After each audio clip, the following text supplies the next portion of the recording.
Okay, for this recipe, I am going to be baking papas con soyrizo. And yes, those are homegrown potatoes that are purple and white. And the ingredients for this recipe, of course, are about that many potatoes. I had about 2 large and 1 small. I have here what is called texturized vegetable protein. I'm not certain approximately how much I'm going to be using. You'll probably see in the video. Right now I've pulled out 1/3 of a cup. I'm using 1 whole onion, and I'm using 2 cloves of garlic, as well as I'm going to be using some just generic chili powder that's not too spicy, just to give it flavor. And then I'm going to be using a very, very hot chili powder, and barely anything of that because it's very, very hot. I'm going to be using paprika, sea salt, very little bit of that. I'm also going to be using cumin. I'm going to be using cilantro and oregano. And the reason I said very little of the actual sea salt is depending upon if I'm going to be using the regular non-chicken vegan bouillon or the low sodium non-chicken vegan bouillon.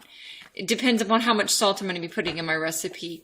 Our family actually likes this one a lot better because of the fact that it has a chicory taste and it gives it more closer to the flavor of chicken. And we're also going to be using, of course, canola oil, or you can use peanut oil, anything that's basically non-GMO.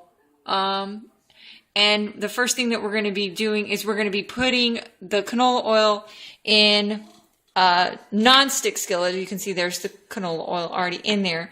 I haven't heated the pan yet because what you're going to want to do is you're going to want to first coat all the potatoes with the oil so that it does not stick to the bottom of the pan. You do not want to heat the oil first because then the potatoes will they seem to want to stick more if you do that than heating them slowly. Okay, and when I start cooking more, I will show you how to do that. Okay, bye-bye. Okay, I'm back. Now, we're first going to reconstitute the texturized vegetable protein. If you look at it, it's very crumbly.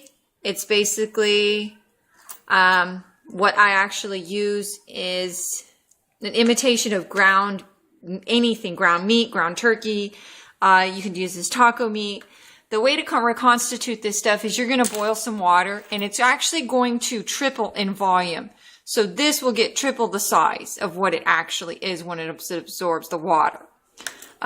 We're going to actually putting the bouillon into the water, and once it boils, and then putting in the actual TVP into it in order to get the flavor.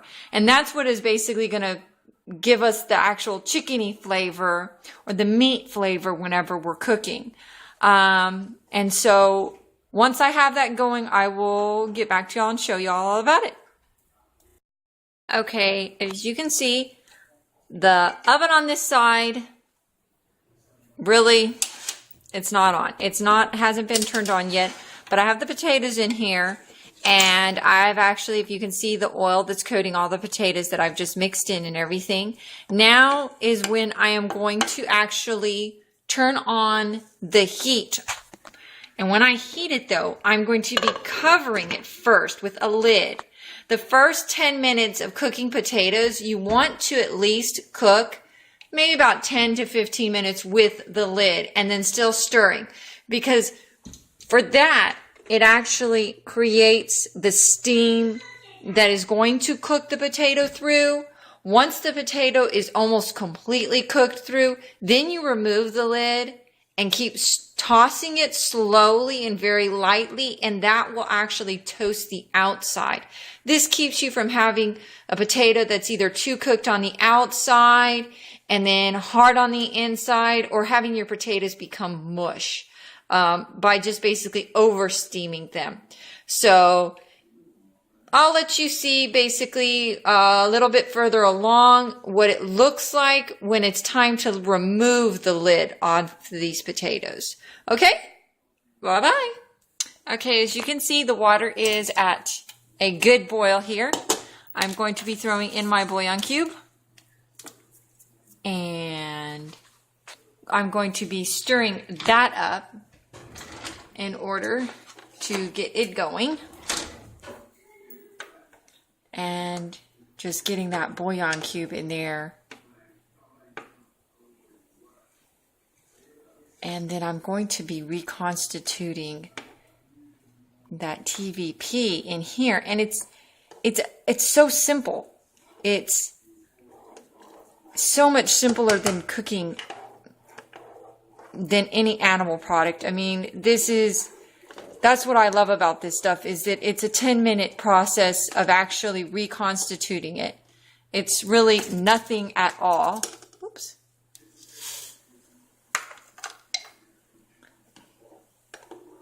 So I've actually put in 1/3 cup so far. We'll see how far along we need to go. And I'm thinking I'm going to put in another 1/3 cup. So, yeah. For this recipe, I'll be using 2 1/3 cups. So, 2/3 cup for this recipe. So, get back with y'all later. Okay, I'm going to give you a little hint, or a little trick that I've learned. If the potatoes don't seem to be getting cooked enough and there's not enough steam in there, you can always add a tablespoon of water into it to help it steam, to keep it cooking more. You don't want to add too much water at a time because then it'll become mush, but that's to help it out. If you can see, this is how they look so far. I'm going to probably add a little bit more. If you can see, I'm not seeing much steam up here, and so, or condensation, so I'm going to probably add another tablespoon of water to that. And if you can see here, this has already reconstituted very nicely. Now, if you have added too much water, don't worry, just keep boiling it. The water will eventually dispensate and stuff. You're wanting it a little bit drier than this for the meal that we're going to be making. For tacos, you would probably go like this, and then you start adding your spices and stuff. So, as of this current moment, I'm going to be adding paprika. Woo, yummy. I suggest when you're making a lot of food that's vegetarian, you need to start thinking about what the animal used to eat when you actually make food. Because if the animal ate a certain thing in its diet, it's going to have that flavor run through them in some aspects, and you're just going to want to bring out that flavor in your food when you're a vegetarian or a vegan. And if you can see, it's giving already this nice, beautiful red color to it. We're just going to add probably another tablespoon of paprika as well to give it a good chorizo or soyrizo look to it. And it gives it a good flavor too. I'm not one to really use measuring equipment. I basically go by sight when I cook. But I'm trying here with measurements for y'all at the current moment. But that is about the look you're going to want. Paprika is a good way to, I'm going to lower this down, to get the color you're wanting. And it's just basically tastes so good. And it doesn't add much heat or anything, just nice flavor. So you can see that almost looks like a ground meat now. Oh, foggy.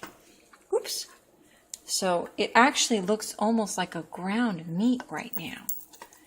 And if you added a little bit of, unsweetened dark chocolate to this, just different things, comino or cumin, if you're in a different part of the world, and you would also add a little bit of chili powder, and you actually can make this as a taco meat.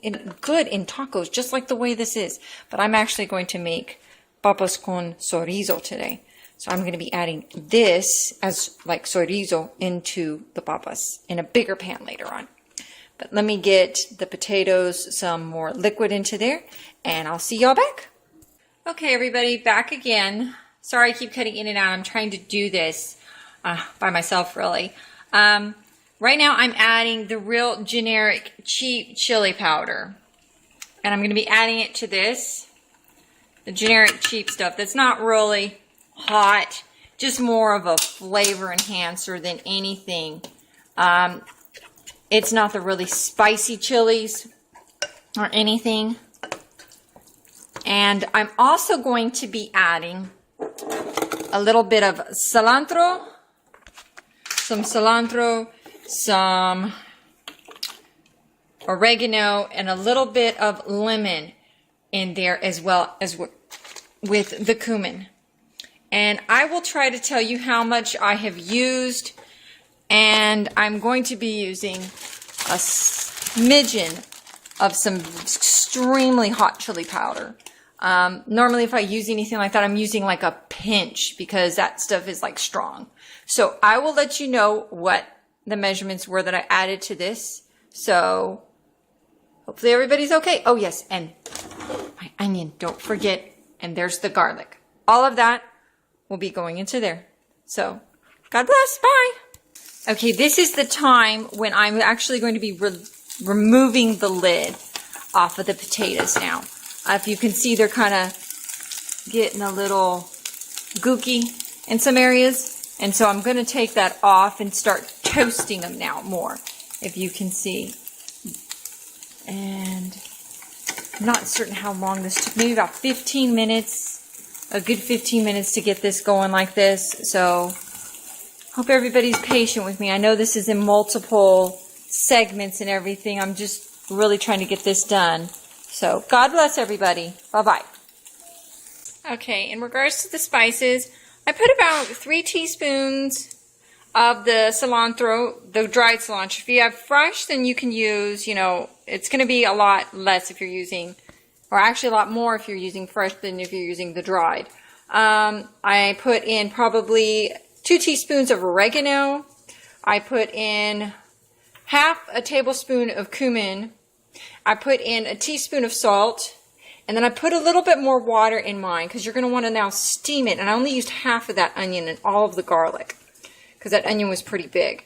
So you're going to want to cook that a little bit longer in order to cook the onions and the garlic and the spices into it in order to make it smell really good. And then once that is cooked, we're going to be adding it to the potato mixture. If you can see how the potatoes are coming out. They're not mushy or anything. They look really nice. They're crispy in some areas, and we're still trying to crisp them up a little. So this is a good thing. Yummy. And then the next time you see it, I will show you the finished completed with it already in, mixed together, and in a taco as well. So God bless. Bye. Okay, I'm back. Now, I'm going to be adding the mixture, if you can see here, of the homemade chorizo into the papas. So, here we go.